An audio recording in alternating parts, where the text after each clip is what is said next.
Okay, good morning, members of council, staff, and the general public. Welcome to our February 16th County Council meeting this morning. I'll call the meeting to order by resolution. Madam Clerk. Moved by Councillor McDonald, seconded by Councillor Warden, that the meeting of the Council of the United Counties of Stormont, Dundas, and Glengarry be hereby called to order. Thank you. You heard the motion. All in favor? Motion's carried. Can I have ask for a roll call, Madam Clerk, please? Councillor Armstrong. Councillor Armstrong present. Councillor Bivalds. Here. Councillor Fraser. Councillor Fraser present. Councillor Gardner. Here. Councillor Landry. Present. Councillor McDonald. Here. Councillor McGillis.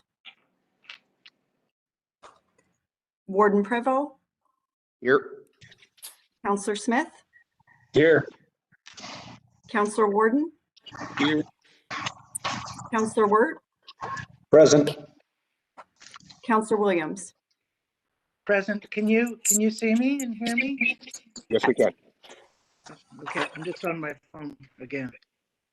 Okay, thank you. A adoption of the agenda. Is there any additions to the agenda? It's moved by Councillor Smith, seconded by Councillor Landry, that to approve the agenda as presented. All in favor of that motion? Motion's carried. Thank you. Any disclosure of pecuniary interest or general nature thereof?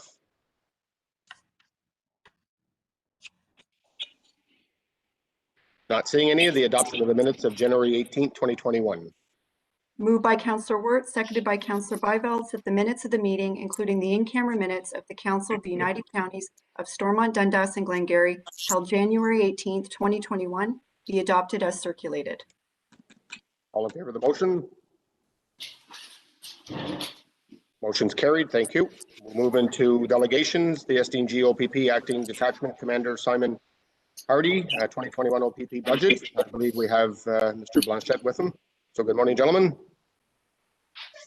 Good morning, everyone, on this lovely wintry morning. We want to provide you with an update of the mental health program, and as I said, give you a sort of a status report and speak as on what our plans are for the upcoming year.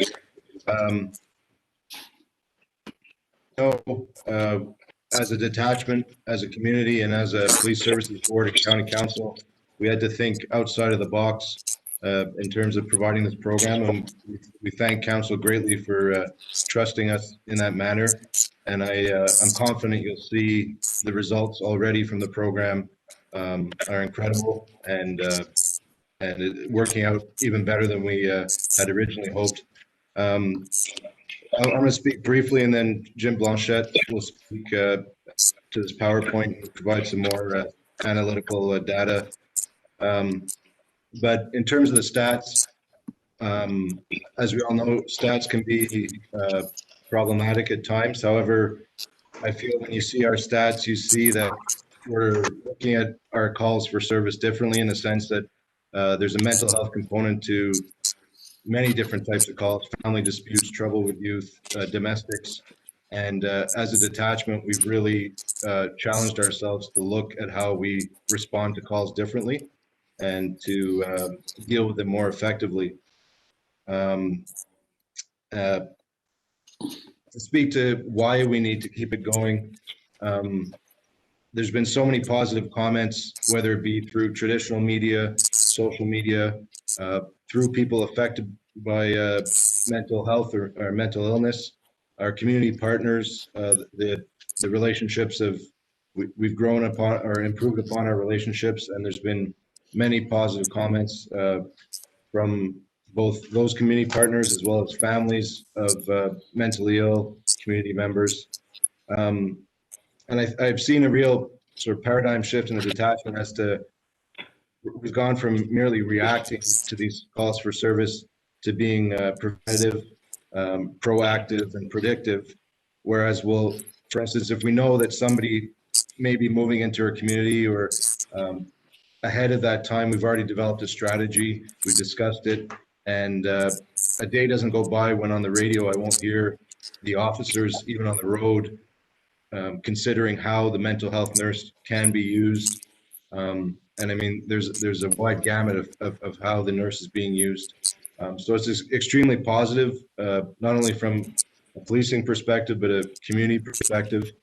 As I said, I'm very proud and to see the results already. So I'll pass it over to Jim now. He's just, as I said, he's going to present this brief PowerPoint and just speak to some points.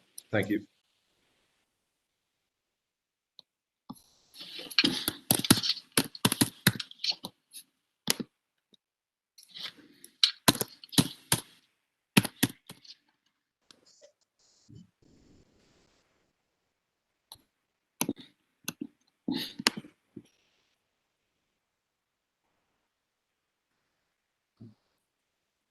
Yeah.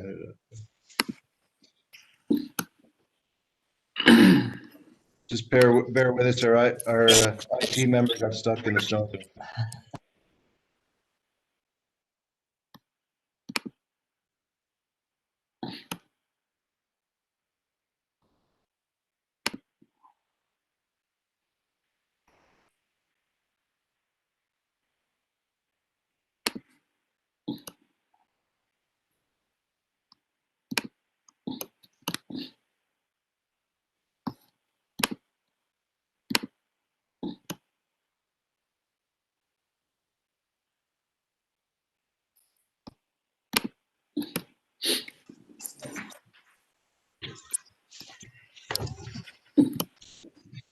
Okay, sorry, I can't seem to get off of mute. Are you able to see my screen?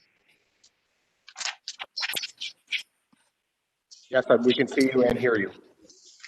Oh, you can. Okay, I'm coming through Simon's computer then. Yep, thank you. So first off, thank you very much for the opportunity to be here, and once again, thank you for generously funding this initiative in the first place. I feel very passionately about this, and we've had tremendous success. In fact, has exceeded my expectations even.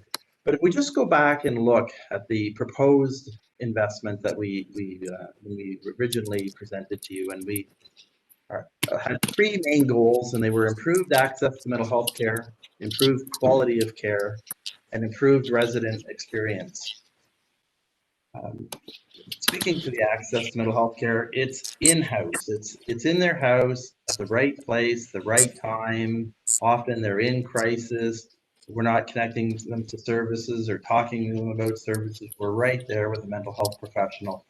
And time again, we have shown that that combination of the police officer to keep the scene safe and keep things orderly, and then the mental health professional there with not only compassion but de-escalation skills, advanced communication skills, knowing what to say, and they're right there doing the assessments in the home, often right from the home, connecting to services and supports.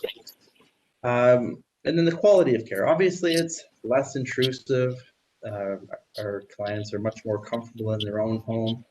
The other thing it does is by having a police officer with the mental health professional, we found time and time again, it builds rapport. So the next time that person maybe is in crisis, it could be 6 months down the road, and it wouldn't matter. There's some rapport being built. There's some trust in that relationship with the police and the community. The fact that they have the improved resident experience, the fact that they're allowed to remain in their home instead of being apprehended on the regular basis we once did.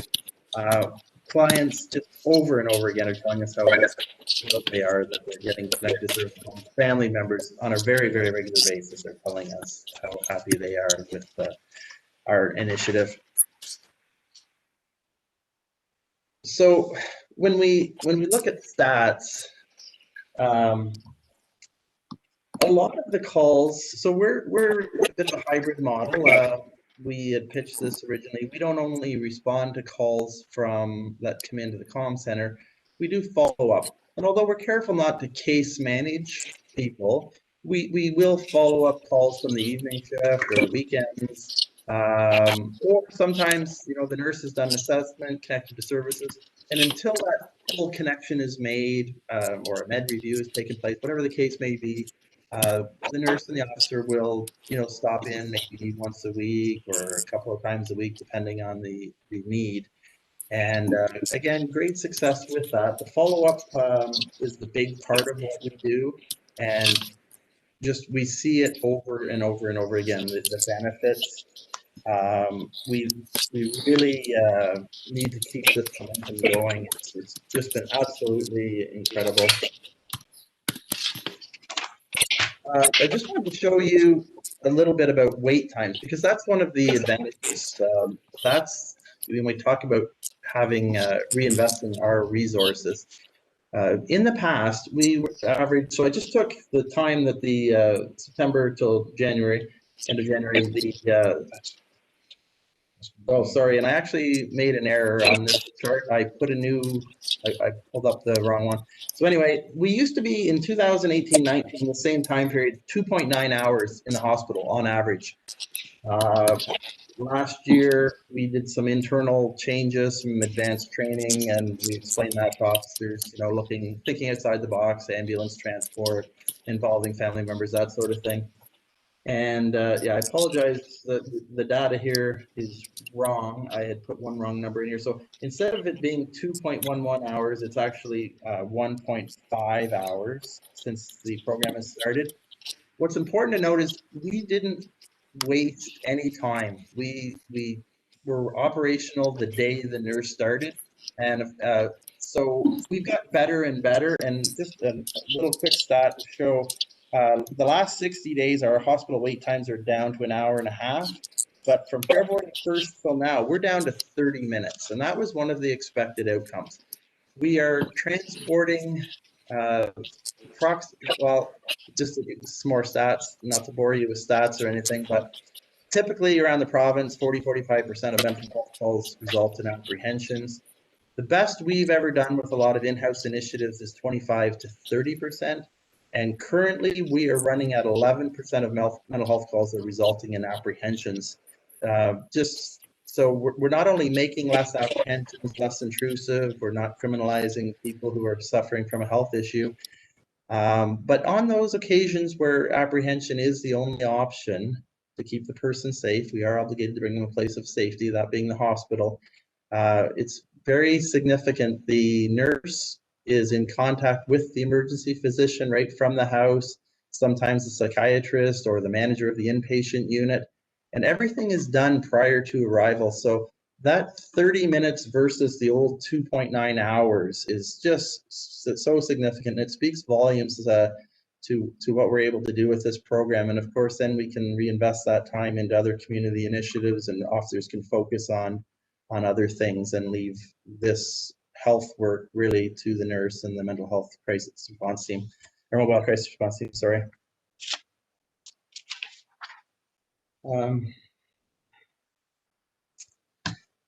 So the next series of stats, the number of occurrences where mental health is a component. The data, it's covers a 3-year period. And what we would normally expect is that there would be less number of mental health calls. And actually we have just a very, very slight increase. And I just want to explain that a little bit. As you can imagine with COVID, there's just been an absolute significant increase in not only mental health calls, but addictions calls. Typically 30% increase in those types of calls across the province. And so we're just slightly more. So I think, although it shows an increase in mental health calls, largely, I would say that's because of COVID. It's a slight increase. I would suspect that had COVID not taken place, we would have seen a significant decrease, because one of the things we're finding is when the nurse gets involved, connects people to services, follows up to ensure they're getting services, does that follow-up check-ins, well-being check. A lot of, I can tell you a lot of instances where, we've had a significant amount of police interaction. They're not calling anymore. Their families aren't calling anymore. They really just needed that connection to services. So The data, I think, just is skewed somewhat because of COVID. I am very confident in saying that. Our voluntary escorts to hospital, again, less than we used to have. The involuntary, absolute amazing decrease in those. What is probably most significant, though, is diversion. Those instances where a person would have normally been apprehended or arrested and we're able to find other ways of resolving things. Charges, there's no real significant difference, but I just think it is important to show or to say, I honestly believe the program is much more effective than the data would show, and I still must say I am impressed with the data regardless. I'm not going to bore you with a whole lot of stats. I think we just hit on some important ones, but again, just to highlight, involuntary apprehensions are down 42.5%. I think that is just incredible, and that's the kind of service our community deserves. Diversions are up 45.3%. Wait times are down an average of, and sorry, our data was mixed up when we did this chart. So we're probably down well over an hour, sometimes an hour and a half each and every visit. Data, again, my apologies, I made an error on that one. So just want to finish up with just a quick couple of stories. The first day, the absolute first day, we had our nurse out riding with an officer, and I had done a couple hours of training in the morning with the officer, with the nurse. And we had a call, and I'm not going to give personal details, but we had a call and it came in just sounding horrific. A young lady was driving around with her children in the back of the hospital. A boyfriend called in, said she was suicidal, horribly concerned for her and for the children. We were pinging phones and had officers driving around trying to patrol the area, and absolutely everybody was all hands on deck. The inspector, everybody was out there. This was obviously a pretty high priority call, and we located this person in the village. And rather than that big strong police presence or anything, the nurse and the officer, was their first call, first day out. The nurse went out, and this is such a big part of what they do, that he did an assessment, and he talked to them, asked them how they're feeling, did they have a plan, all those typical questions you would expect. And I can assure you that I would have apprehended this person based on how this call came in, and so would every person there. In fact, we had a conversation about it. The nurse did their assessment, engaged the family member, made sure the connection to service was still available, arranged for an appointment the next date, and we were able to allow this individual to carry on with their day. It didn't result in handcuffs, put in the back of a police car, children crying, calling CAS. That was like first call, first day, and I've never stopped loving the program since that moment, and it's absolutely fantastic. CAS and other community partners have written letters and made phone calls and regularly have told us they're so thrilled with the compassion that is shown and the novel way of doing business, and just how highly regarded our team is. We've had client feedback. I've had emails, letters, phone calls from people that we've interacted with, and telling me how they were so happy that someone listened and put them on the right track. And they talked about maybe getting a counseling session, or talked about doing something but never had done it. And now they have, and what a difference it's made in their life.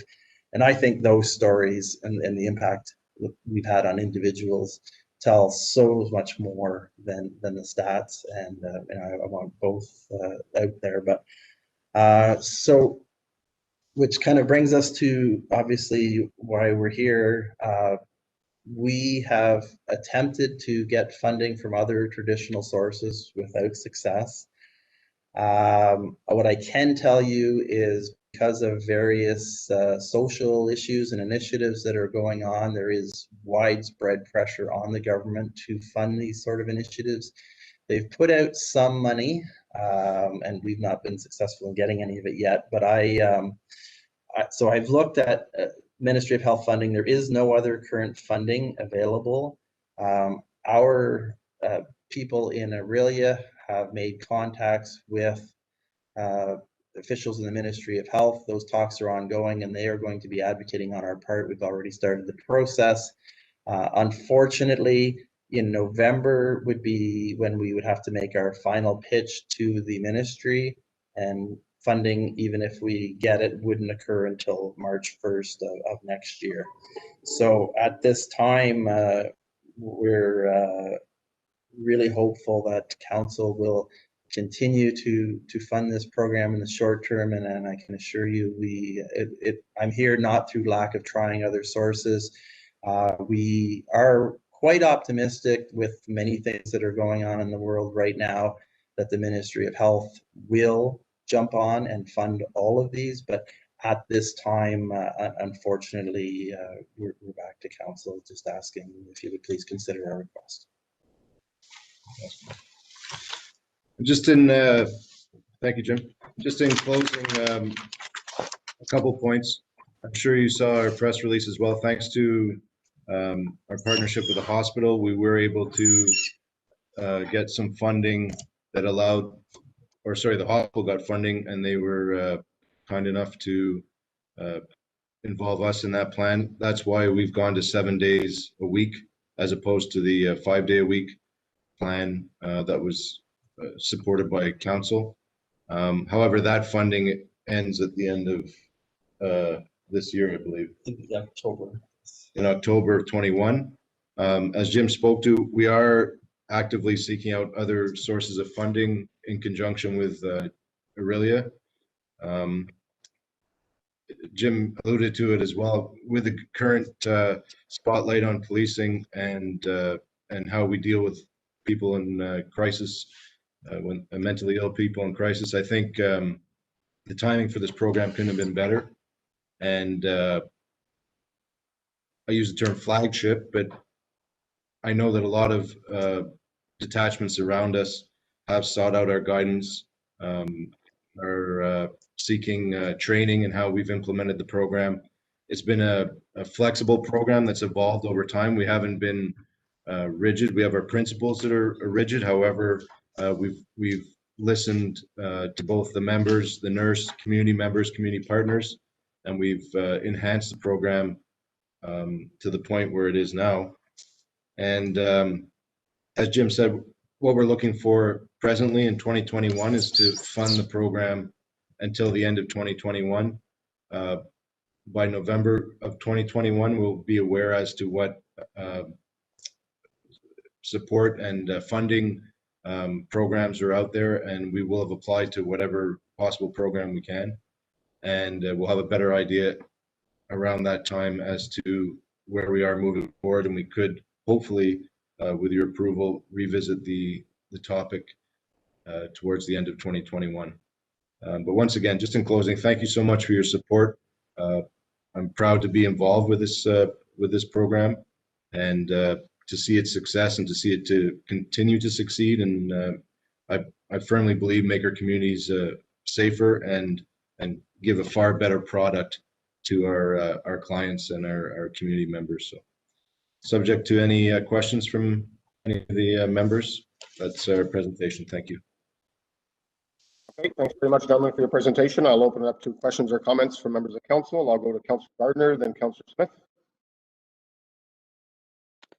Thanks, Warden Prevost. I think that this is a program that needs to be absolutely celebrated. I wish I was surprised by the uptake of use, but I'm actually not. And it is my feeling, for what it's worth, even from a professional standpoint, that things like addictions and stuff like that will not go away after a pandemic. So while there might have been a spike, I would suggest the OPP has done a fabulous job with awareness. So it'd be interesting to see pandemic versus just awareness driving the uptake. More people calling the OPP because there's an extra tool to be used. So I would suggest that I don't think you're going to find your numbers will still decrease, but I don't think they'll decrease as much. I think this program will always be needed. And I mean, just when you look at the stats presented, the 30 minutes give or take versus 3 hours, that's a huge not waste, but that's a huge, well, actually it is a waste. Having an officer sit at the hospital when they could be out on the road is that in itself speaks volumes as far as use of resources. I did have a question. One of the you've got the metrics from the people that have used it and stuff. What about the officers? There must be a really, I would imagine, positive impact on how the officers maybe see their job with some of these calls that previously kind of felt kind of hopeless. And now they have this extra tool where instead of putting someone in cuffs, the person's getting the help they need. So has there been any feedback from, Inspector Hardy, from your officers, the boots on the ground, if you will, because I know that officers themselves have, struggle at times. And I would think that this would be a positive way to look at something that maybe was missing in their previous duties. I don't know if you can comment on that. Yeah, absolutely. Thank you, Councillor Gardner. And to your point about people reaching out, just do that first. You're absolutely right. At detachment, we will receive calls from concerned community members or family members, and we've proactively tried to utilize media to promote this fabulous program. And it's obviously paying dividends because people are considering that alternative approach to policing and dealing with mental health crisis.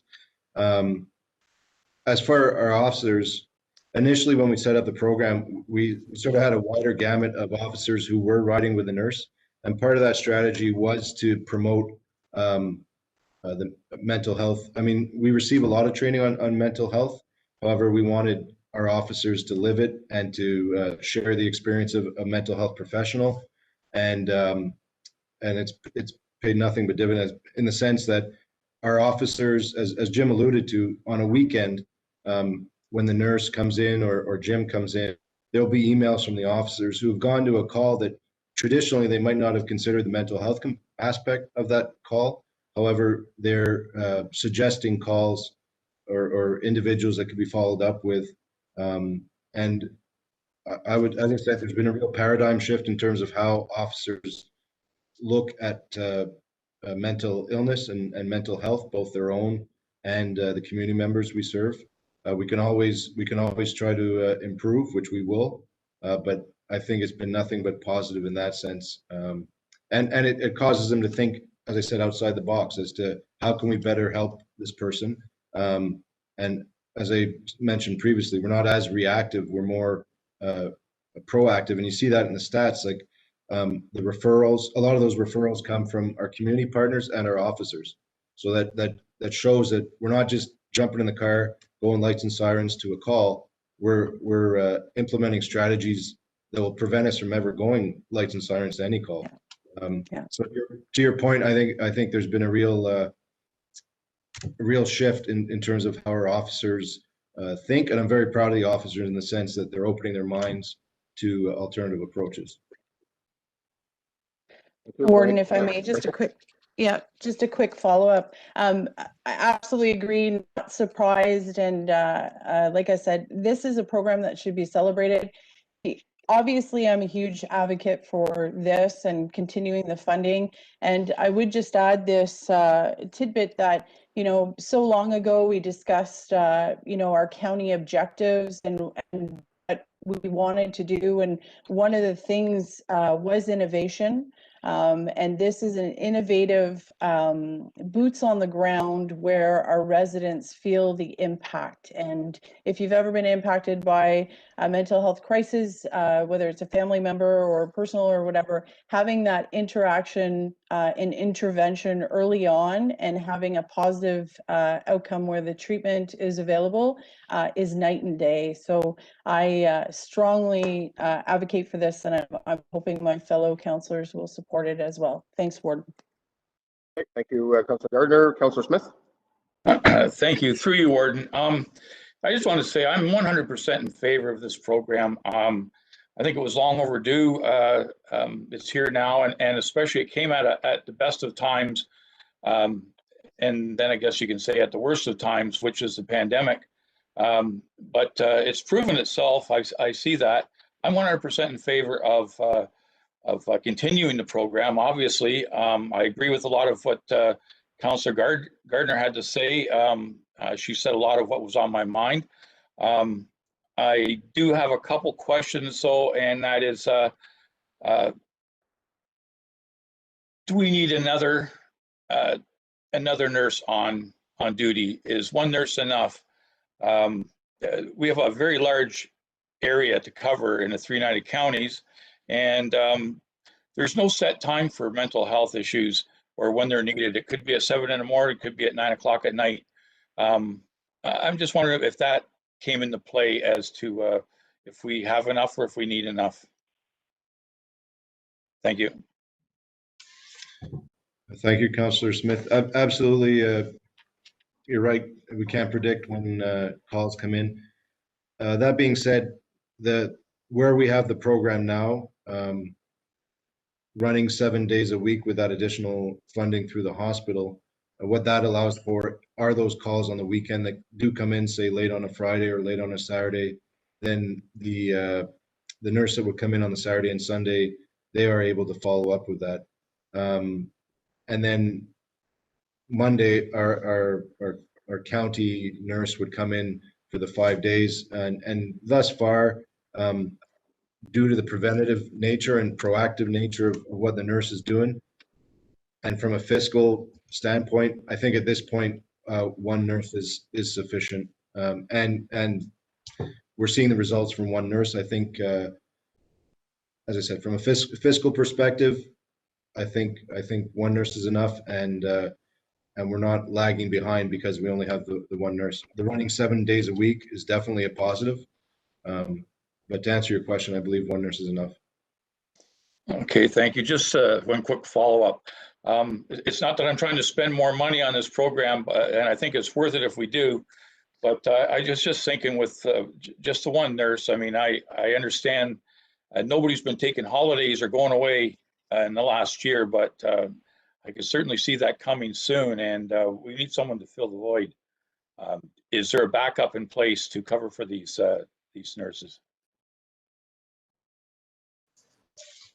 We do incorporate holidays into the schedule, and with those for the weekends, it's actually two other nurses who actually applied for this position, which is another positive in the sense that it allows for the sustainability of the program. So say the nurse that we have currently retires or chooses another assignment, we have nurses who are already trained, aware of our system, used to our system, and they can slide right in there. So we do have backup and contingency plans, and again, it speaks to or supports the sustainability of the program. Thank you very much. That's good to know. Thank you. That's it. Okay, is there any other questions or comments from members of council? Councillor Armstrong? Thank you, Warden Prevost. I just want to say to pledge my support to this program as well. To be completely honest, when this was first brought up at county council, there was some trepidation around the table, and I was one of the people who was certainly not against it, but I was uncertain as to whether or not this would be the way to proceed. And I have to give kudos to Councillor Gardner, and it was actually her passion and knowledgeable speech that changed my mind. or certainly firmed my mind to go down this path and to see that it was worthwhile. And I'm glad to hear and see the stats that have borne out. And I do think it's something that it just should be until you can find other forms of economics that could pay for it. Although I don't think it's onerous, and it's a great service to the people of SDNG. So it may be a position where if you get other funding, we may be, as Mr. Smith, Councillor Smith has said, it may be where we could add on. I don't think it's breaking our backs. It's not a large amount of money, but it's doing a good service. And I would imagine, and perhaps you could comment on this, Mr. Hardy, it may be self-evident, but I would imagine that in some small ways it also helps with the mental health of your officers, because I know that every call, I mean, I have a lot of friends on the force. I've never lived it, but I would assume that every call is somewhat stressful. But from what some of these gentlemen and ladies have expressed to me is the mental health calls can be some of the most stressful that you experience, in that you do have training for it, but you're not experts in that area, and it's more the serve and protect mentality as opposed to the service in the manner of trying to help those people. You're trying to diffuse a situation, but as Mr. Blanchette has said, generally ending up in arrest rather than just discussions, and also being unaware of what could happen and have a heightened stress level. So to sum that up, would you say that it's helped also with your members of your force, Mr. Hardy? I'm confident it has. As I said, it's opened our members' minds to mental health calls, mental illness. I'm not saying they weren't considering those factors before. And you are right that mental health calls can be at times some of the most challenging and at times traumatic calls for a whole gamut of reasons, whether it be emotional, physical, psychological. And some of the conversations that our officers have had with a nurse has improved their understanding of mental illness. And I think the further we understand whatever topic it is, the more confident we are in understanding the topic. It makes us more resilient. It makes us able to process things in our own mind better. It also allows our officers to look out for their fellow officers a lot more because they are understanding the topic better. The OBP is champion the wellness of our members, and there are many programs within the OPP that focus on that. However, locally, I am confident that while again we can always do better, that it has increased the confidence of our members in understanding mental illness and their own mental health. So, to summarize, Councillor Armstrong, I believe so. Yes. Okay, thank you. Is there any other comments or questions from members of council? Not seeing none. Thank you very much, gentlemen, for your presentation. I mean, obviously, as the colleagues around the table, I believe this is a great program, and it's been proven that it's been a great program in the last year or so.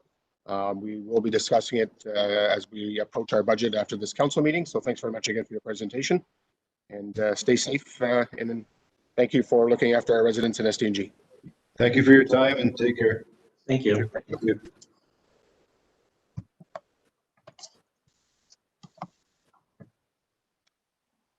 Okay, we'll move to number 6, corporate services, appointment to the library board, action request. Moved by Councillor Warden, seconded by Councillor McDonald, that the Council of the United Counties of Stormont, Dundas, and Glengarry appoint Mr. Alexander McIsaac as a member of the SDG Library Board for the remainder of the council term. Okay, thank you. Just to let council know, this gentleman will be replacing the late Mr. Jim Bancroft, who sat on our library board. So there was a vacant seat. So this gentleman will be the individual that will be replacing Mr. Bancroft. So any comments or questions? Councillor Warden? Through you, Mr. Warden, thank you. We at the lay appointment committee, we discussed this, and we thought that having a younger individual on the library board would be a great addition.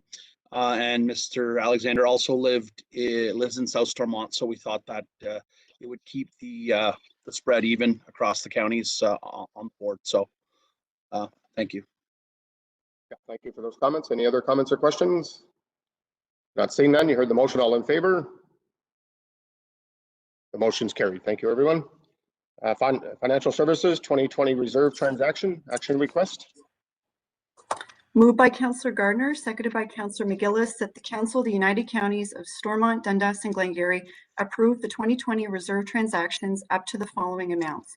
80,000 be allocated to the Forestry Reserve, 80,000 be allocated to the Council Reserve, 20,069 be allocated to the Tourism Reserve, 1,420 be allocated to the Library Specific Donations Reserve, 20,698 be allocated to the Library Reserve, 274,328 be allocated to the Regional Incentive Program Reserve, 973,000 be allocated to the Bridge Reserve, 1.5 million be allocated to the Roads Resurfacing Reserve, 1,258,000 be allocated to the Roads Projects Reserve, 300,000 be allocated to the Salt Stabilization Reserve, 40,000 be allocated to the Roads Building Reserve, 1,251,900 be allocated to the Long-Term Care Reserve, 4,210 to the Alarm Reserve, 1,257,068 to the COVID-19 Reserve. Any accumulated general surplus as of December 31st, 2020 will be allocated to the Long-Term Care Reserve up to a maximum of 541,862. Any surplus over this amount to be allocated to the Working Reserve. Okay, thank you, Madam Clerk. I'll open it up to any comments or questions. Councillor McDonald. Just my question is why are we only allocating up to a maximum of 541,862 from the and why are we putting more money into our general reserves as opposed to paying off the debt with the long-term care? I'm not sure Rebecca or Timon wants to approach that one. Rebecca. Yeah, sure. I think Rebecca can, we were discussing this before the meeting, so I'll turn it over to Rebecca. Thank you. Yep. I do have a few items that I could touch base on, which would address Councillor McDonald's question. If you don't mind, I'll go through them. So each year we are required to pass a resolution from council directing how surplus or deficit. Mr. Warden, I apologize. I am having a hard time hearing Miss Rebecca. I'm sorry. Can you mic up Rebecca a little bit if you can, please? Can everybody hear me okay? No, you're about the same. Okay.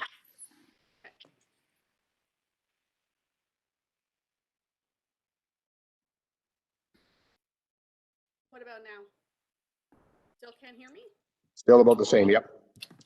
That's odd. I tested it this morning. My apologies. Okay. Don't mind, I'll just take a moment and I'll reset.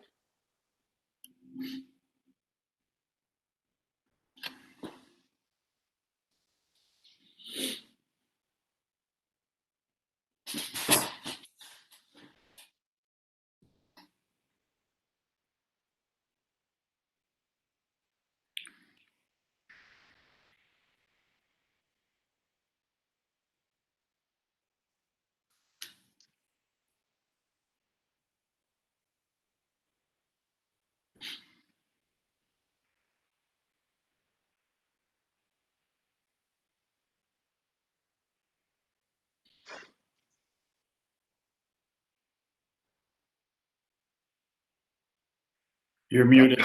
Can't hear nothing.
Can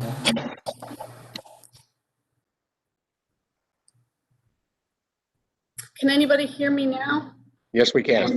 Much Okay, better. Thank you. my apologies. Nothing worked, so I had to log out and log back in. Okay, so much for testing it this morning. So each year we're required to pass a resolution from council directing how surplus deficits for the year will be addressed. So the resolution often includes reserve transactions recommended by staff. Would council like me to address the specific reserves and why I'm requesting them to be transferred, or do you just want a general overview? In response to Councillor McDonald's question regarding the surplus, the maximum amount of $541,000 to be transferred to long-term care reserve, by transferring this amount, it actually meets our obligation of the $6.5 million, which is really, really great news. We had such a large surplus at the end of 2019. As well, this year we did transfer, there was a surplus in roads, we were able to transfer another 500,000. With all those transactions, as well as the original capital reserve that we renamed to long-term care, the 541,000 brings us to our cap of $6.5 million.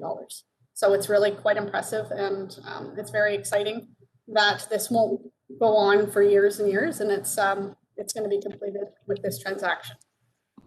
Would council like me to address any of the other reserves? There are some reserves that are out of the norm that I thought maybe it would be a benefit if I did discuss, if that is okay with council. Okay, Councillor Byfeld and Councillor McGillis. Thank you, Mr. Warden. Yes, Rebecca, if you hit, some of the changes, it's a lot of money we're moving over, and I'm really glad that we will be, looks like, accumulating enough for the LTCs, but the rest of it, at least the ones that are a little bit more unusual, I know that the budget will show how we use those funds, but for us just to say that over $10 million can be moved over, no questions, I think that's not correct. No, I understand. Through you, Mr. Chair, if I could go through the reserves, that would be fine with me. Yeah, I think it's appropriate at this point. Go ahead. Okay, perfect. So $80,000 we're asking to be allocated to the forestry reserve. In 2020, the county approved the purchase of a forest, which we have a financial transaction to complete in 2021. I believe it was just done in January.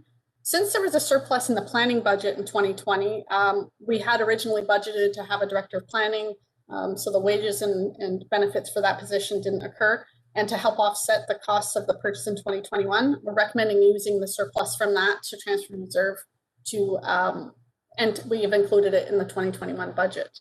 $80,000 to be allocated to the council reserve. This is for the unspent amount relating to the RN position. So we're carrying that forward into 2021, and we've budgeted for that.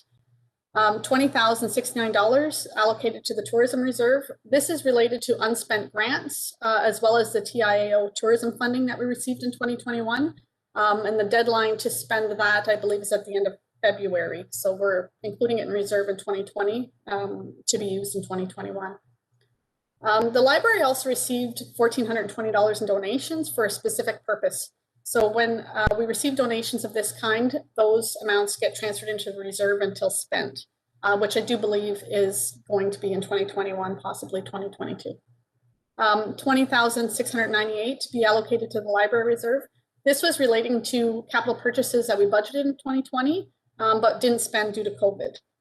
As well, we received a grant for intern wages, so these projects will be completed in 2021. $274,328 be allocated to the regional incentive reserve. These funds were approved in 2020 and will be paid when the projects are completed in 2021. I believe there's 12 months, so they can, or 12 or 18 months, but they can roll over to another year. They've been committed for the regional incentive reserve, so we allocate those to a specific reserve for that purpose. $973,000 be allocated to the bridge reserve. This is a combination of projects that will be completed in 2021, as well as an under budget amount in 2020, which created a surplus, which is allowing us to fund 2021 projects. We've often carried forward the bridge surplus as an asset management strategy to balance the cost of bridges in future years. So we're maintaining that mindset. 1.5 million to the roads resurfacing reserve. This is mostly related to surplus in 2020 and will support the 2021 budget, the roads resurfacing. $1.2 million to the roads project reserve. This is related mostly to unfinished projects such as the Morrisburg project, the waste management project that's ongoing, County Road 18 and 22. It also includes a surplus we're requesting being transferred to the reserve fund for the Wellings of Winchester project in 2021, which council was made aware of in 2020. I am requesting $300,000 be allocated to a salt stabilization reserve. I'm recommending this reserve to offset market fluctuation prices in years that could create a deficit. So this amount comes specifically from the surplus in 2020 salt. 40,000 be allocated to the building reserve. This amount was budgeted in 2020 but unspent, so it will be completed in 2021. $1.2 million be allocated to long-term care reserve. This amount we budgeted for in 2020 to come from taxation, but it was unspent due to the projects not starting. So I'm requesting that what we raised from taxation in 2020 for this purpose be placed into the long-term care reserve and used for its intended purpose for the manors. 4,210 to the alarm reserve. This false alarm program surplus, so there's a 3-year program with the false alarm program. So there are years which could, the 3rd year normally, which could have a slight deficit. So the surplus from year to year for the alarm specific transactions be placed in a reserve to offset the future year deficits. And lastly, the 1.257 million be placed in the COVID-19 reserve for use in 2021. This relates to both the Safe Restart funding and the social services relief funding. That's part of the guidelines and regulation with regards to the COVID-19 funding we received in 2020. And these amounts are included for use in 2021.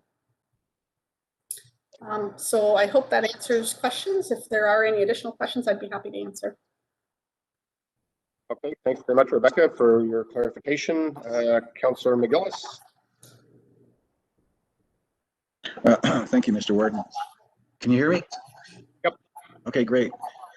It's great to see, Rebecca, that we have this much money in working reserves prior to our budget deliberations today, this afternoon. The thing I wanted to talk about is that $300,000 that was allocated towards stabilization. The council has asked, myself personally started with this and asked if we could get a report because of the amount of salt usage and the extra expense that we're spending on salt. Never seen a report. We're going to put another $300,000 in a reserve, and we didn't even, how much money we should save in this year, because with the lack so far, I think that every municipality and the county saved money in terms of salt usage.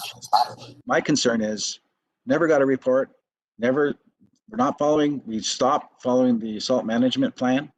And I still just taken back that nothing was ever done. And here we are going to spend another $300,000, not knowing in advance why, because of the extra costs is involved. It's just it's astronomical. I just don't get it.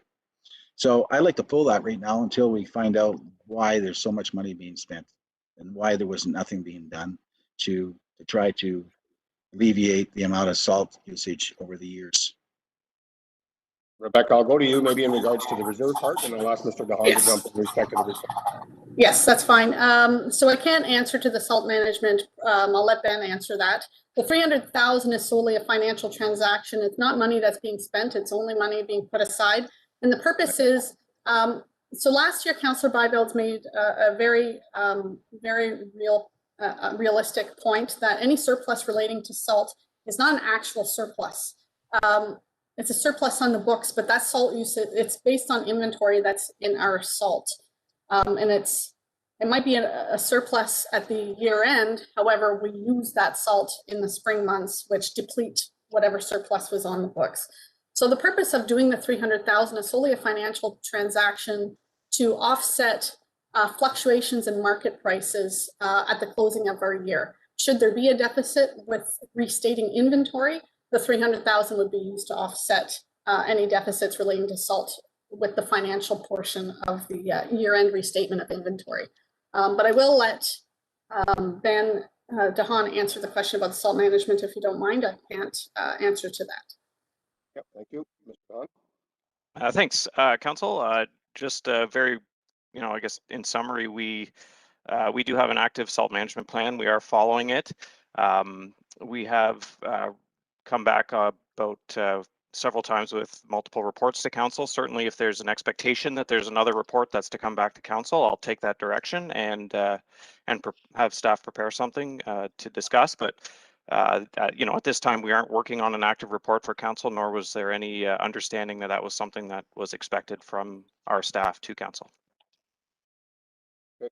Mr. McGillis, do you have anything further in regards to that, or are you looking for something particular that Mr. Don can bring back at a later date? And then I'll go to Mr. McDonald. Yeah, thank you very much, Mr. Warden. Yes, I would like to see a report where we actually looked at the ways and advantages how to reduce salt. Never seen any report that said that, sorry. And I'd like to see one. Because we've used the double amount of salt in the last 15 years. I have the proof and I showed you. And, it's just a waste. It's an environmental issue. It's a waste of money. And we need to curb this. And I just want to make sure that we can find an alternative, right? Thank you. And thank you, Rebecca. Very good report. Okay. Before I get to you, I'll go to Mr. Councillor McDonald, and then we'll come back to you. Thank you, Mr. Warden. I just want to say that in my first year as warden, we brought this report to council. It showed that there were no actual increases in the last 10 to 15 years, that it's been standard all the way through. So I'm not sure where these numbers come from. I know that Councillor McGillis brought this up right at the beginning of the term, and it has been proven through a report through Ben DeHaan that those numbers are not inflated, that we have not been using more salt. So the numbers show that, so I'm not sure why we are asking for another report. Thank you.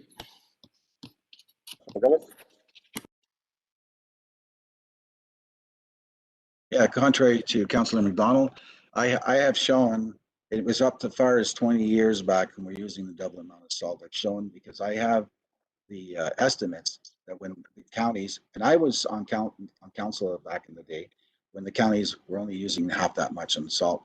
So you can go back as far as you want. They went back to say as far as, oh, we're not using any extra salt, or we're not spending any more extra money in terms of except for the extra costs over the years. But yes, I will show you again. I will bring it back and I'll send everybody a copy, all council members a copy. It's certainly increased double. So I'm not saying that just from maybe not since you were the warden, but before that. Thank you. Thank you, Councillor McGillis. So Mr. Don, if you would, please. Yeah, thank you. The change, I can tell you we budget and we purchase the same amount of salt every year. And sometimes we need to order more depending on the season, and sometimes we have some in inventory after the end of the winter, and it sits in the salt domes till the fall or the next season.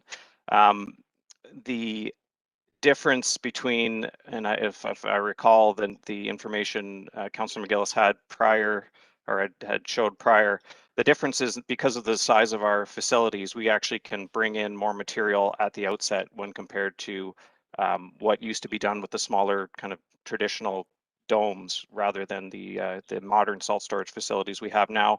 And the purpose of that was to make sure we had our inventory in stock at the beginning of each season and allow us to also sell some salt. And that is actually, that I should point that out, that is a difference. We do buy some inventory for the local municipalities. South Stormont's actually our biggest customer, but that is, even though we are buying more, we're selling what we buy for South Stormont back to them essentially.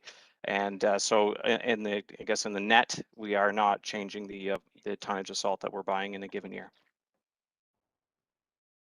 Okay. Mr. Don, is there a report that you can bring back maybe for the last few years in regards to the amount of salt that we do purchase versus how much salt we use, I guess?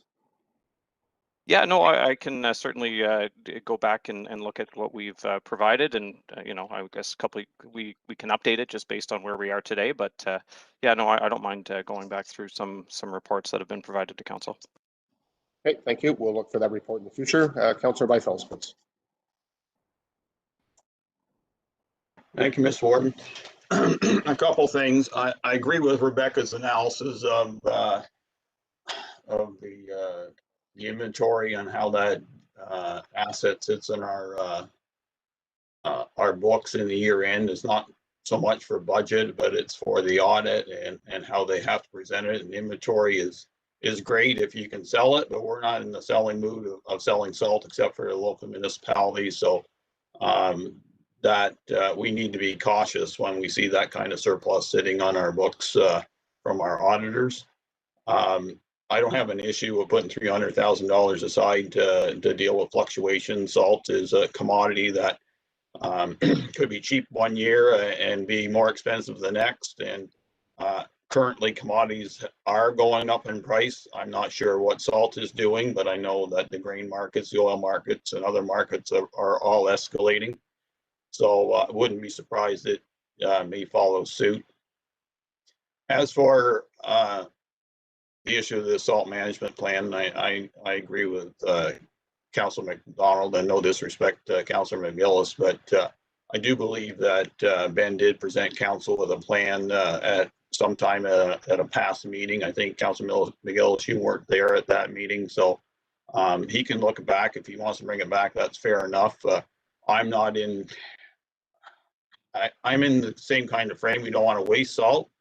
But I think we do have an expectation out there that county roads are center bare in one heck of a hurry, and we've had a lot of little skiffs of snow that just cause salt to be used on our county roads. And if we don't do so, we'll listen to the public that want bare and perfect roads all the time, and B, possibility of legal liabilities, because as much as we're doing well past minimum maintenance, the expectation has been set up and we need to continue on. So as Mr. DeHaan knows, I tend to not like salt laying on the road, but we need to do what we need to do. And as long as he's aware that we're watching what's going on and salt is used as diligently as possible, then continue on. But as long as we, sending a copy of salt management plan to council would at least be a start. Thank you. Thank you. We'll move away from the salt reserve, and I'll just ask Mr. Don to bring back a report at a later date in regards to the request from Councilor McGillis. Is there any other questions or comments in regards to anything related on the reserves? Not seeing none. You heard the motion. All in favor of the motion? Motion's carried. Thank you. We'll move to transportation setback for wheelchair ramp at 10598 County Road 3, South Mountain. Action request. Moved by Councillor Fraser, seconded by Councillor Armstrong, that the Council of the United Counties of Stormont, Dundas, and Glengarry approve a setback of up to 0 meters from the property line at 10598 County Road 3, Main Street, South Mountain, to facilitate the construction of a wheelchair ramp, and authorize the Director of Transportation and Planning to issue a setback permit to recognize the same, and that Council authorize the Director to waive any fees associated with this approval. Okay, thank you. Mr. Don. Thank you very much. Just very briefly for council's information, some unfortunate circumstances when people have to build a wheelchair ramp, obviously, to live in their residence. This is a request that's come in South Mountain. We are uncertain exactly where the property line is relative to the request to build the ramp. So what we're suggesting is let's just go to 0 meters. It's somewhere in the 0 to 1 meter range, just based on some of the information we have, and we just to get this in front of council on time and to get the right permissions to the resident. We just felt like we wanted to get this for council, and the reality is, if 0 meters or 1 meters, really what's the big difference at that point, quite frankly. So what we're recommending is council's approval. We've gone out to look at the sight lines. We're comfortable with the sight lines that are available at that location. Right now, the house is relatively close, and this is kind of set back away from the intersection. So in essence, it's not a major impediment in terms of the site triangle. We are recommending that we do include some conditions as part of the approval of it, just to make sure we've covered our bases and have set out the expectations on our end as well. There are two conditions that are recommended as part of the setback approval from council. One being that the ramp is wholly located on the property and constructed in a manner that doesn't interfere with sightlines at the intersection. And what we'll do is, as the resident and their contractor are working to build that, we're happy to go out and just make sure things are to where we are expecting to be in terms of sightlines and visibility. So we just want to provide a guiding hand with that. Part two of the setback approval that we're suggesting for conditions is that we have an indemnification for both the county and the township of North Dundas, just to ensure that we have to plow sidewalks, plow roadways there, and this is getting relatively close. So some of those activities may interfere with the ability to use the ramp. So we want to make sure that expectation is there, or just that understanding is there, as well as when we're doing that kind of work, it is closer to the roadway, closer to where that action is taking place, and the opportunity or the unfortunate circumstance of damage because of that type of work. We want to make sure that that's well understood by the applicant as well. So with that, I guess I'll leave it to council if there's any questions. Okay, thank you. Any questions or comments from members of council? Councillor Wharton. Through you, Mr. Warden, I just wanted to thank Ben for working with these applicants. It's always great when an individual is allowed to be in their own home, and I like the idea that we're helping them on this matter. Thank you. Okay, thank you. Any other comments or questions? Not seeing none. All in favor of the motion? Motion's carried. Thank you, Mr. Don. Okay, we'll move right into County Library, Lancaster Branch Library Funding Study Update. Moved by Councillor Wharton, seconded by Councillor McDonald, that the Council of the United Counties of Stormont, Dundas, and Glengarry authorize an expenditure of $20,000 from the Safe Restart Funding Reserve for an updated architectural evaluation and feasibility study to address the current needs of the library at its Lancaster branch location, with various options relevant to the increased space challenges faced at this facility due to the COVID-19 pandemic. Okay, thank you. Mrs. Franklin. Good morning. Thank you, Warden and members of council. Just to let you know, I do have the support of the library board. They did approve me coming forward to address council with this request. Basically, we are asking for $20,000 from the Safe Restart Funding Reserve to just update an existing feasibility study with regard to Lancaster Branch. Lancaster Branch is the resource branch for the SDG library in South Glengarry. It is 959 square feet, which is well below provincial standards and probably just about our smallest branch. So therefore, on a good day, we struggle to meet the requirements or the kind of services we need to offer from a resource branch compared to our smaller neighborhood branches. And certainly we struggle even more during this pandemic because our services have had to be more limited here than at any other of the library's resource branches, and in fact probably at any of the library's branches. So this was a pleasant surprise to me to learn over the course of the last few months that there is an existing architectural evaluation and feasibility study that was presented to the Township of South Glengarry back in 2003. At that time, it noted that the building was very cramped, but it also acknowledged the important place that Lancaster Branch, being a dedicated library services facility since its inception, or since it opened in the early 20th century, that it is at the core of the village and it plays a very key role in the community's life. And certainly it is one of our fundamental or our main library branches for the library system. Not that we single out any one branch as being better than any other, but it is a key branch in our library system.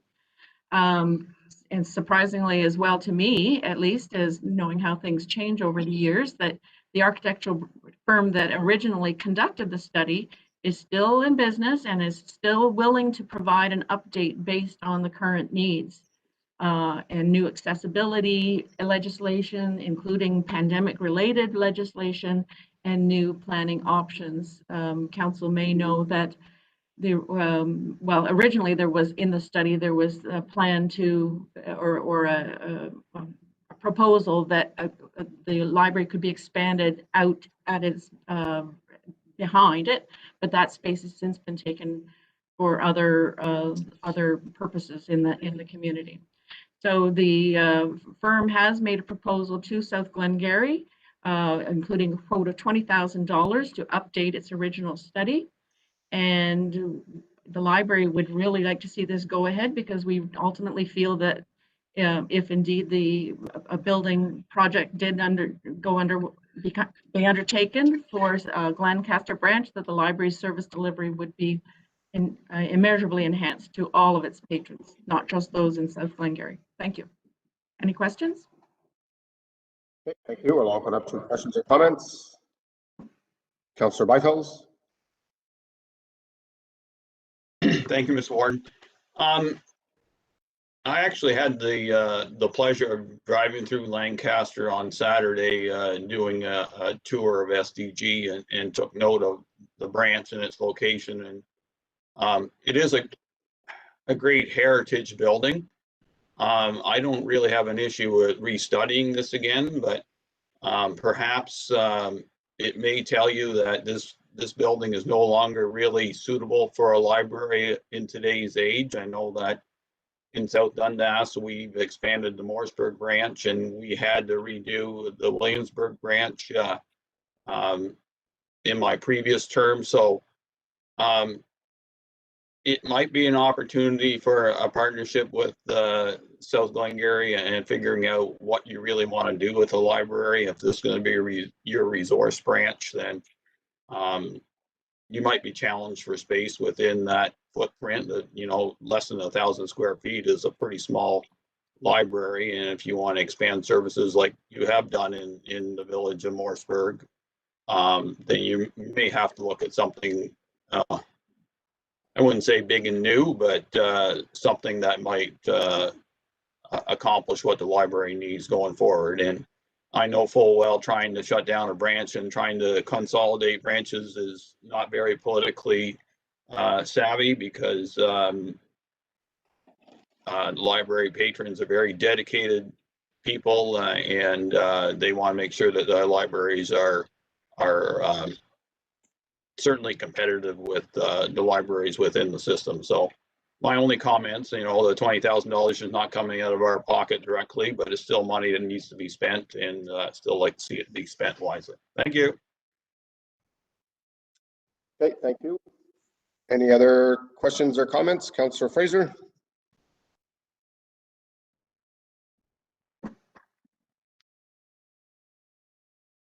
Yes, thank you.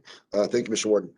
No, I share some of Councillor Byveld's thoughts on this. I've also been on the library tour, and it is a small space. The challenges are there, but we need to address it. I believe this is necessary, that we know what we're up against as a member of the library board. That's what I'm speaking of whenever I say we, and then we can address the issue with all of the information possible, and be ready for a bigger decision to be made. I'm to your comments, Councillor Byveld and Mr. Warden, you know as well, it is a small space, restricted by its location. But we also recognize the importance of having a good resource center in our communities. And I'm not looking forward to a loss of a branch. I'm looking forward to an improvement. And I hope we're all able to support this as a COVID-related expense. Thank you. Okay, thank you. I agree with both gentlemen. I guess Councillor Fraser, in regards to, I guess it's not a large library. It's not a large footprint of land to expand the library. There is certain areas maybe we can expand to a certain point, but the report will certainly bring back in regards to if the library still fits in the library system, or if we have to look at alternatives, or if there's any expansion we can do to the library branch. So we look forward to that report coming back in the future. Any other questions or comments? Not seeing none. You heard the motion. All in favor of the motion? Motion's carried. Thank you. Thank you. Okay, we'll go to tenders and quotations. Center line markings, action request. Motion moved by Councillor Smith, seconded by Councillor Williams, that the Council of the United Counties of Stormont, Dundas, and Glengarry accept the joint tender from Provincial Road Markings Inc. for centerline pavement marking at their unit prices totaling $367,752 plus HST for 2021. The joint tender includes the following: United Counties, $336,000, Municipality of South Dundas, $6,048, Township of South Stormont, $7,224, Township of North Glengarry, $5,040, Township of South Glengarry, $13,440, and that the term of the contract with this company include an option to renew for one additional one-year term, 2022, and that the Director of Transportation and Planning be authorized to sign all necessary documents to give effect to this contract. Okay, thank you. Mr. Allen. Thank you. Just a tender we bring back to council on by a very regular basis. It's to paint the center lines and white lines of the roadways. We, as I noted in my financial analysis for the report on this one, we're actually a little bit under budget compared to where we were expecting the numbers to come in, and we did see even in the bids that were received some significant differences in the pricing. But we're happy with the low bid. We've worked with Provincial many years in the past, and they do a good job, and they know our road system, which is very, very helpful. So what I'm suggesting in the financial analysis, in the draft budget, there's $435,000 to this activity. Just given the way we do our actual painting, whenever it comes time when the contractor's showing up, our staff are up to speed with.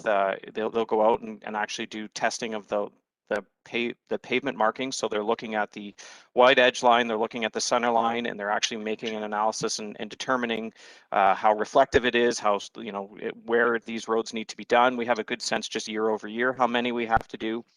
And what's interesting is in a busy year where we're out with the plows quite a bit, so you can imagine those are aggressive blades that we have on our plows to scrape the snow away. And what happens, we can scrape off a lot of the reflectivity, the glass beads in the markings as well. So depending on the winter, we're up and down in terms of how much painting we have to do the next spring. So right now, just given where we are, we're suggesting that council could safely reduce our draft budget $45,000, and I've included that in the budget options. But in terms of this report and this tender right now, we're recommending award and look forward to working with this contractor with council's approval. Okay, thank you. Councillor Smith and then Councillor Wharton. Thank you. Through you, Warden. My concern is that the difference in the pricing. I'm just wondering, is it possible they're using different material to put down on the roads? That's an awful large difference.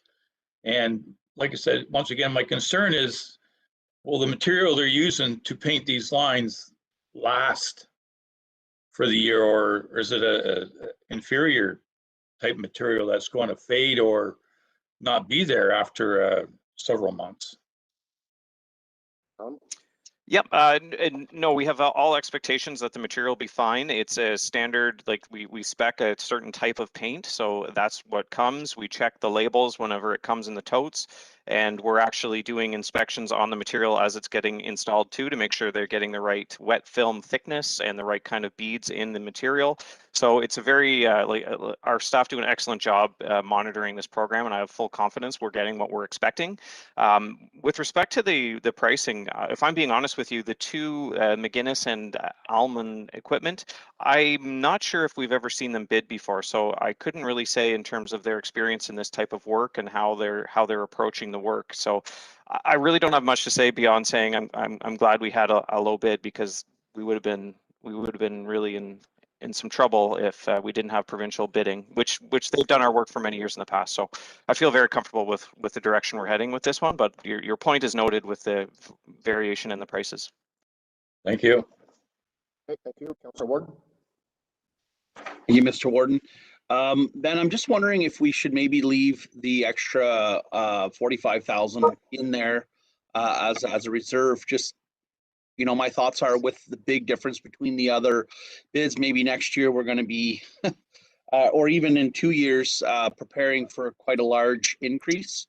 And also, like the vehicles today, a lot of the new vehicles have road lane assist, so it's very important that the lines be maintained at a because when you're driving down the road with some of the newer cars, it'll with the lines on the road, it keeps the car in the lane. And as long as my concern is just maybe we should leave the 45 as a buffer.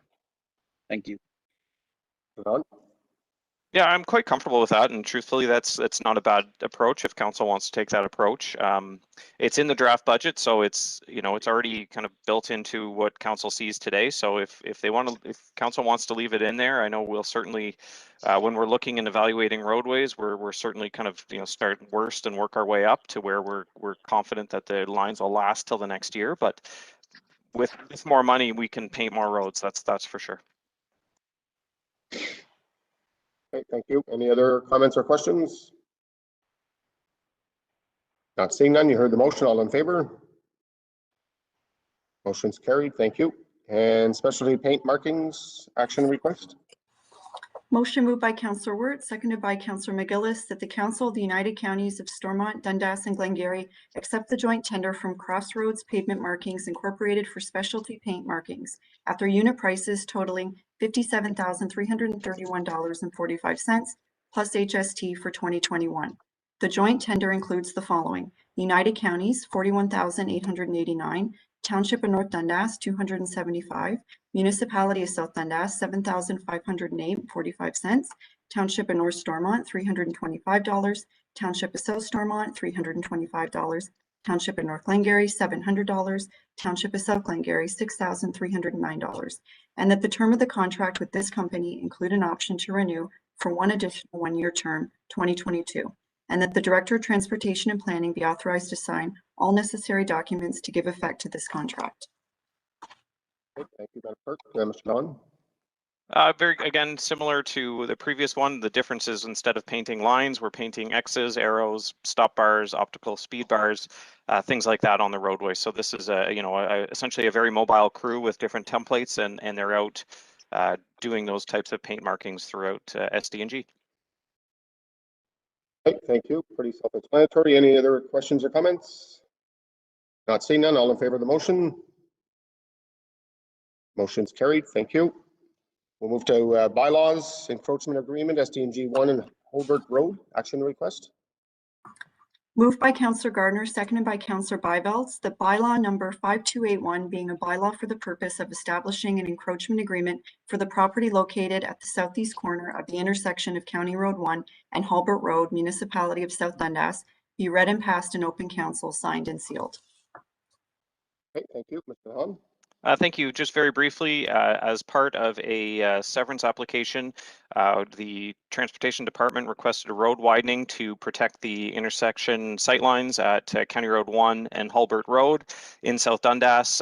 There is an existing old, we call it an old decrepit shed in part of that widening. So what we're doing is entering into an encroachment agreement, boilerplate encroachment agreement that council's seen before, essentially saying once they get into major rehabilitation of it, it's got to be removed, but it can stay there for the time being. That just makes sure that the county owns the right of way kind of now and going forward in the future. Okay, thank you. Any questions or comments? Not seeing none. All in favor of the motion? Motion's carried. Thank you. And number 9 is the consent agenda. Motion moved by Councillor Williams, seconded by Councillor Landry, that all items listed under the consent agenda section of the agenda be approved as recommended. Okay, thank you. You heard the motion. All in favor? Motion's carried. We'll move to boards and committees. Council representation, joint liaison committee. Councillor Byfelds. No meeting, Mr. Warden. Okay, thank you. And we'll go to the library board. We had a meeting Thursday, February the 11th. Pretty standard meeting. The Ontario Library Service Board was looking for a representative to represent our area. So Margaret McDonald, one of our board members, is going to sit on that board. Obviously, we discussed the Lancaster branch, and which was brought up here this morning, and policy review in regards to facilities use policy. Besides that, just pretty much a standard general board meeting. And we'll move to Police Service Board, Mr. Councillor Wirt, Councillor McGillis. Yeah, I guess the next meeting is early March, and nothing to report other than that. Okay, thank you. Eastern Ontario Health Unit, Councillor Williams. I missed the last meeting. I don't know whether you were there. Well, unfortunately, I couldn't make it either. He keeps changing our meetings on us, unfortunately, and we got one sent to us this morning with the wrong date again, so I'm not sure what's there. We'll have to look into that. So there will be a meeting supposedly, I think it's next Thursday, I think it's at that point. But Glenstone Lodge, Councillor Warden. Thank you, Mr. Warden. I have an email from the administrator, Stephen Golden, that the Glenstone Lodge is finally out of outbreak. Staff worked very hard to achieve this, and I believe things will be back to normal this morning there. As of February 20th, they're expecting to administer the second dose of the vaccine to the residents and offer the first to the employees. So that's a tentative thing. So very good news at the lodge, and hats off to the administrator and all staff for getting to this point. So that's the update. Okay, thank you. Yes, it's great to see that the outbreak has been removed. So that's nice to see. Cornwall and Housing, Area Housing, Councillor Smith.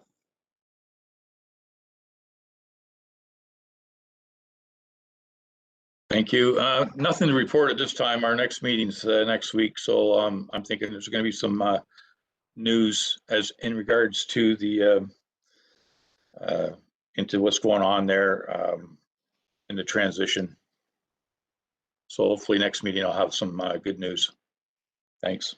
Okay, thank you. And St. Lawrence River Institute, Councillor Gardner. Nothing to report. Next meeting's in April.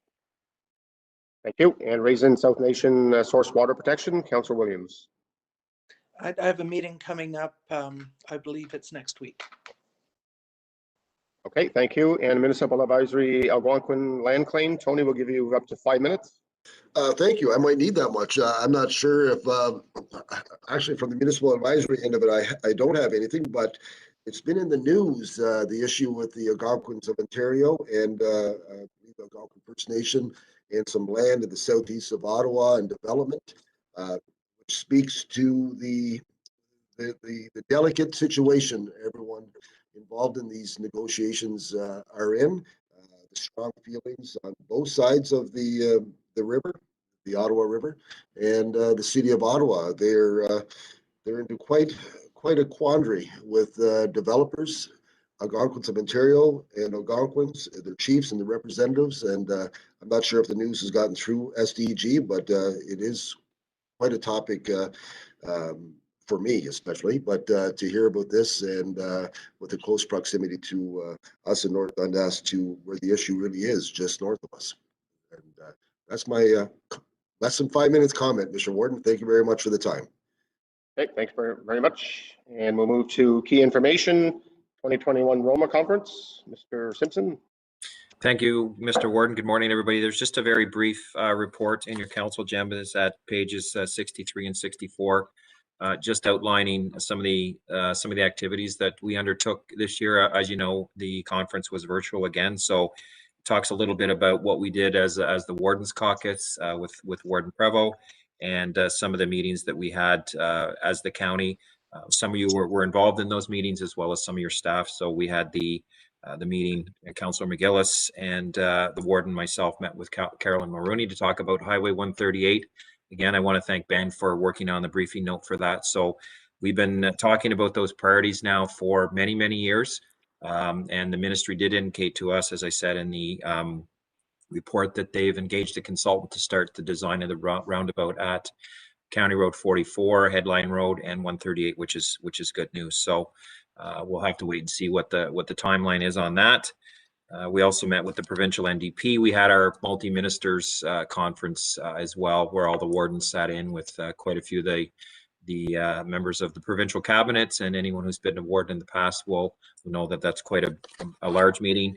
And we also had a meeting, we were granted a meeting with Minister Lecce, who's the Minister of Education, that we talked about. Again, we've been saying the same thing for many, many years to not only Minister Lecce, but his predecessors about the concerns we have around rural education, and we would like to work with them to make things better. So that's just a very brief overview of what we did at the conference. Thank you. Okay, thank you. Any questions or comments?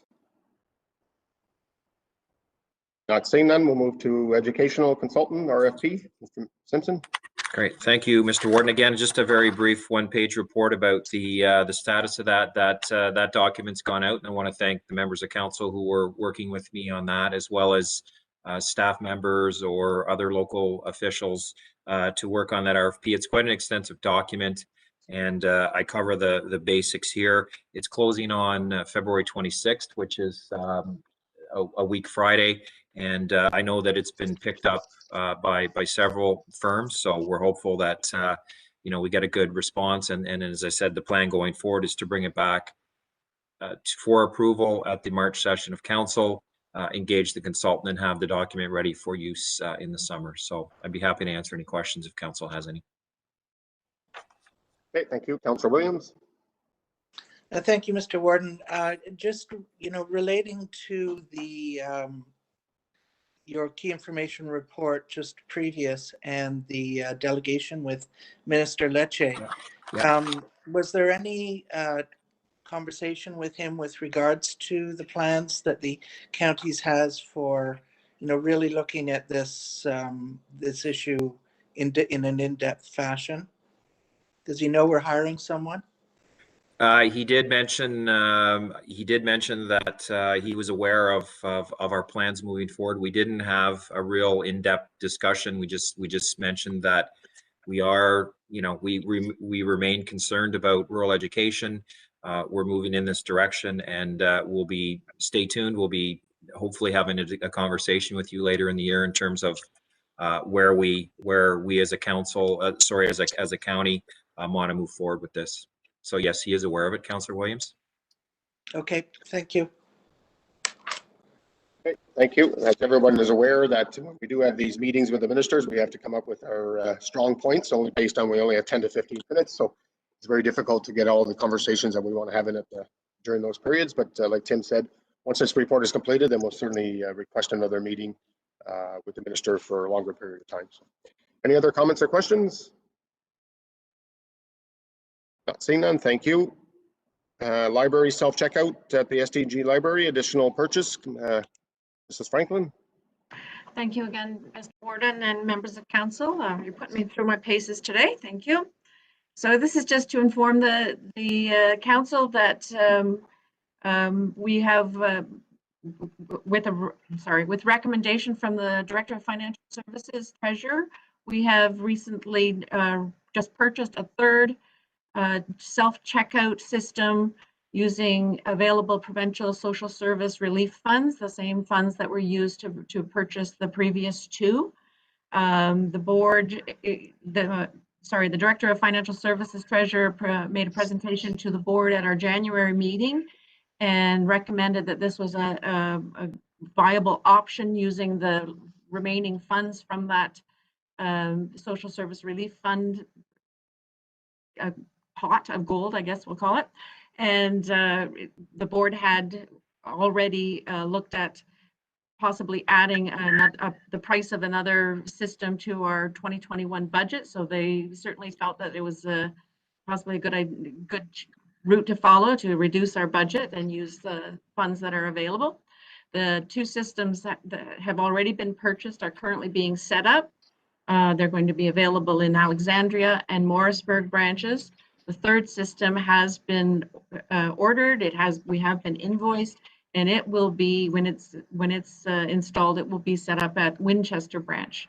And I just wanted to bring this to your attention and note that this is a great way for the library to kind of push itself forward in terms of our the way we offer services and a little innovation, a little technology-based, positive moves, and also in a real way of keeping our patrons safe and having them feel more secure when they're coming to the library to check out things.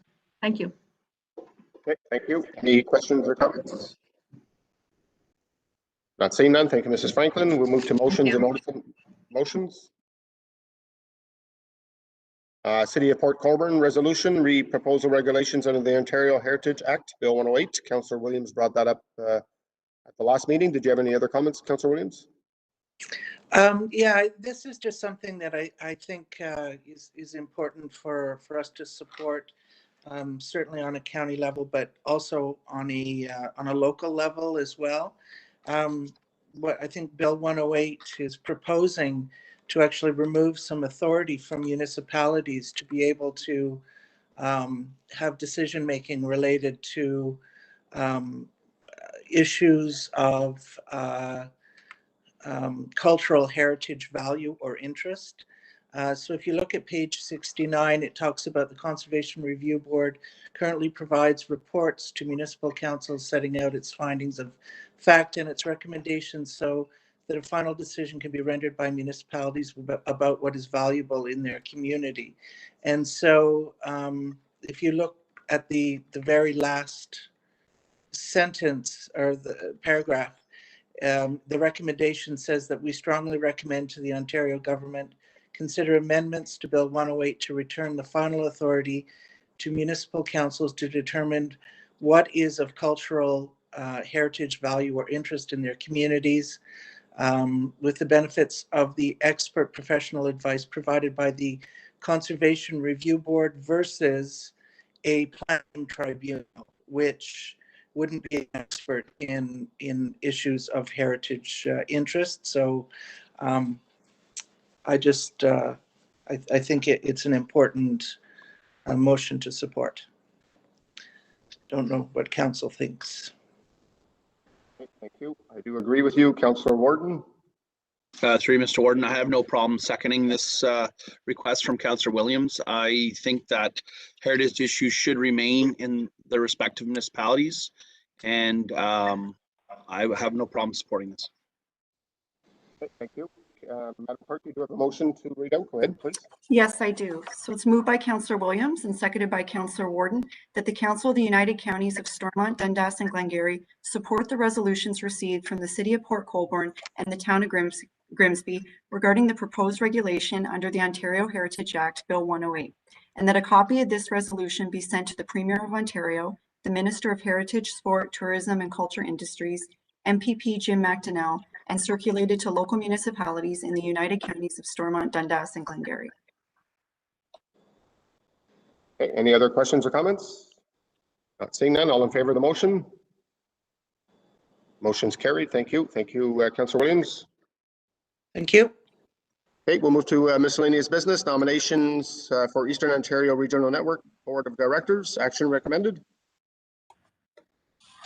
I have a motion moved by Councillor Byveld, seconded by Councillor Smith, that the Council of the United Counties of Stormont, Dundas, and Glengarry nominate Councillor Jamie McDonald and Councillor Brian McGillis to sit on the Board of Directors for the Eastern Ontario Regional Network under such terms and conditions as prescribed by the board. Okay, thank you. So everybody knows what the Regional Network Board of Directors is entitled to. Every couple of years, they're looking for members to represent different areas of the Eastern Ontario.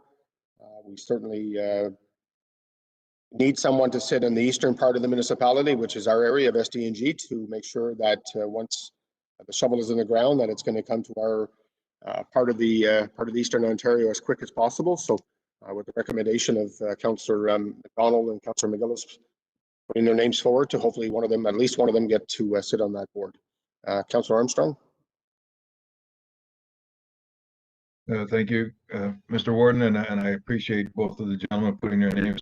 As you said, hopefully they're both successful. If it's only one, I would just like to make a comment. I hope that whoever is successful, if you're both successful, you could actually find a way to get some movement on this, because in some form or another, maybe under different names, but things like EORN have been around since 2001. And I don't know, the only thing close to this in length of time to get really next to no progress is, my efforts at dieting, because this is just, I mean, we really, they go on and go on. So I hope that you gentlemen can push them to action, or we could finally see something, because there's really, I don't want to be too critical, but dear God, how can we quantify what's ever happened with this? I mean, I'm boots on the ground. I mean, I talk about, if I want to be specific, you talk about citizens that we have in South Mountain, for instance. I mean, nothing's improved their internet service or anything like that. And I'm sure all of you gentlemen and ladies have different pockets in your townships that have been a problem since you got on council. And I mean, we're just not seeing anything, and it's frustrating. I know we get great reports from them and all the time, but I mean, in all seriousness, and maybe I'm just out in left field, but does anything ever happen? Okay, thank you, Councilor McDonald. I think CEO Simpson, maybe you can jump in and there have been some, they've had some fairly successful projects that they've completed. So I'm just wondering maybe if you can bring those up, Mr. CEO. Sure. Thank you, Councillor McDonald. Through you, Mr. Warden. Yeah, they've been around for quite some time, and certainly in my tenure, they've had great success. They did the first the first broadband project, which was phase one. I mean, it wasn't perfect, but they were able to build a lot of bring fiber and points of presence throughout all of Eastern Ontario, throughout its whole expanse. It wasn't perfect, but I think it was a good start. It was a large project. I believe our county contributed over $500,000 to that project at the time as a start. Currently, they are just about to release I believe next month, they're about to release the successful proponent for the cell gap project that they've been talking about for quite some time, which is coming to fruition. Again, it's a public-private partnership with a telco, and they do have funding. There's a significant amount of funding coming for the provincial government for that. So that will hopefully improve some of the cell gap issues that we have. The third project that they've been working on for quite some time, and Jim and Lisa were at our council meeting, I believe, in the late summer, early fall. They call it the GIG project, and that project was to solve the they call it a generational project. If they could bring that GIG project to Eastern Ontario to solve the problem that we all have, Councillor Armstrong's quite right. There's pockets where there's terrible access or no access. So their plan is to to solve that, working through Canada and Ontario through there's the various provincial programs, and then there's the Universal Broadband Fund through the federal government. I can't. They've had a lot of in-camera discussions. I can't get into the details, but all I can say, and Warden Prevost might want to jump in, but certainly they've worked very hard, and they continue to work hard behind the scenes to make that project a reality. Whether or not it comes to fruition the way they've intended to, the way they've kind of set it up, I don't know. But certainly, regardless of what happens with that project, there's been a lot of effort expended on their behalf, and all on our behalf. So everybody lives in Eastern Ontario, and if it's not successful, then as I said, there's the Universal Broadband Fund, the ISIP funding through Ontario. So hopefully, some of those, one way the other. We all know the impact that the pandemic's had on remote learning and everything we're doing, including our meeting today. So hopefully, one way or the other, over the next year or 2, 3 years, some of those gaps that we know exist are filled. And and if the EORN project, the 1 gig project, doesn't move forward as anticipated, I think that would be a bit of a tragedy, because not only the work they put in, but they tried to take that regional approach. Let's solve the problem for the whole region, rather than just doing the piecemeal one-off ExploreNet, which are going to serve some areas but aren't going to serve other areas. So I don't know, Warden Prevost, whether you want to, you've been privy to all those discussions that I alluded to. I don't know if you want to add anything, but that's kind of where that is right now. Yeah, no, you certainly covered most of the details. I know they're getting closer and closer to signing agreements in regards to the 1 gig. Hopefully that does come to it does happen in Eastern Ontario. I know they're still, still negotiating with the federal government in regards to funding, but they believe that they are getting very much closer in regards to getting the shovel on the ground. So again, it's about as much information as we have right now, but it is getting closer than it was in the past years, that's for sure. I'll go to Councillor Armstrong. I think you had your hand up again, and then Councillor Byfield. Yes, thank you. And I'll cede to your comments, Tim, but I will add that you're being overly kind about it in some time. I mean, those vagaries, if we were to look at how much time it's been, and I won't bog down this meeting, we have a lot of things to do, but if you were to quantify the time as opposed to the results, I don't think you would find North Dundas to be lauding anybody, and I'm not sure that, all the while at the same time, it is to be pointed out that they've also taken up all of the funding, and it would just, I don't know how long is too long, but it feels like it's getting too long to get any sort of results. I mean, nothing has really changed. So I think, sure, we can preach patience, and as the warden just said, maybe 2, 3, 4 more years. Sure, I mean, we all have grandkids. Maybe they're going to get somewhere by then. It's good, but I think we've reached sort of the tipping point as to starting to see some results. I mean, we have a lot of areas to the west of us that have done quite well. So it would be nice to see us get some actual results in this time. But thank you for the update. Thank you, Councillor Byfield and Councillor McGillis. Thank you, Mr. Warden. I'm going to counter Councillor Armstrong's attitude to what Eastern Ontario Regional Network has done. I was warden in 2011 when they were building the backbone into Eastern Ontario to set up broadband at that time. And at that time, the demand was there, but nothing like now. So you can't really compare the two decades, that's for sure. But that backbone brought a lot of over-the-air internet to SDG, along with on-the-ground connections. Storm in Chesterville got a lot of contracts out of that, so that set up North Dundas for a lot of what they got then.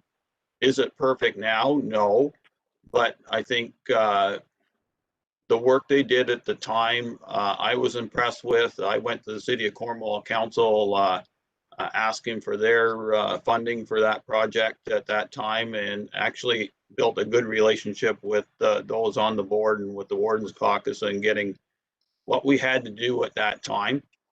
Once that project was completed, I believe Warden Duncan was very instrumental in trying to deal with the cell gap problem in Eastern Ontario, and got that project going when he was on the Warden's Caucus as chair.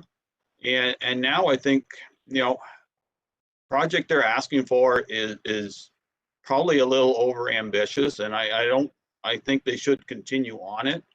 I certainly am exceeding what's happening in southwestern Ontario and the money they're spending, but they're basically just catching up to where we were, or we are. And is there gaps? Certainly are. I'm very fortunate. I'm sitting on the Eastlink line, less than 100 meters away, and I have very good coverage here. However, you get to the depths of South Dundas, and ExploreNet is the option of choice, and that was one of the providers at that time too. So do we have lots of work to do? I fully agree with you, Councillor Armstrong, but to say that the Eastern Ontario Regional Network has done nothing for Eastern Ontario, including SDG, I don't think that's a proper way of looking at it. I'm very glad that Councillor McDonald and Councillor McGillis have put their names forward, because if they hadn't, I would have. But I trust in their recent experience that if they do get on the board, that they can manage those relationships again. And I don't think it's as much of getting what we need in SDG done. It's about getting what we need to get done in Eastern Ontario, and SDG will be a big part of it. So that's what I think we need to take. That's the attitude we need to take to this network. They've done a lot of work, and I still think they can have a lot of work to do going forward. Thank you. Okay, thank you. Any other comments or questions? Oh, Councillor McGillis, sorry. No problem. Thank you. This will be really quick because Councillor Byville stole most of my thunder. But I just wanted to say that I was the warden 1 year prior to Councillor Byville's, and it was a kickoff for the for that broadband project. And yes, there was a lot of things done back in the day, and I know Western Ontario were really jealous that we had so much funding from the federal and provincial governments to move forward. And there was a lot of private sector money that was involved in there. It was over a $200 million project. So it was pretty substantial. And that's why I wanted to get back on this, because I felt that I had a lot to offer. Jim Pine, he was head of Bjorn back in the day too, when they were pushing this project, and he's still there. I have a lot of confidence in him. I believe that now, because of the pandemic, there was a lot of there wasn't much traction going, but there is going to be lots, I think, coming up very shortly. When it's not only about the cell gaps, it's also going to be about broadband. There's lots of gaps there too, as we mentioned, and I'm pushing right now. There's an area, and it's partly South Dundas and South Stormont and on Alt Island. I want to get high speed there because they're not receiving a very good signal there. So there's different areas in our municipality and all through SDG in East Ontario. So I'm there, and I noted what Councillor Armstrong said, and we'll push it as hard as we can. We'll do that for you and for the rest of the communities. Thank you. Okay, thank you. There was a motion on the table. There's no other questions or comments. All in favor of the motion? The motion's carried. Thank you. And there's no unfinished business summary, so we'll go right to 16, closed session. Moved by Councillor Fraser, seconded by Councillor McGillis, that council proceed in camera pursuant to section 239(2)(f) of the Municipal Act. Advice that is subject to solicitor-client privilege, including communications necessary for that purpose. Official plan appeal. Thank you. You heard the motion. All in favor? Motion's carried. Thank you.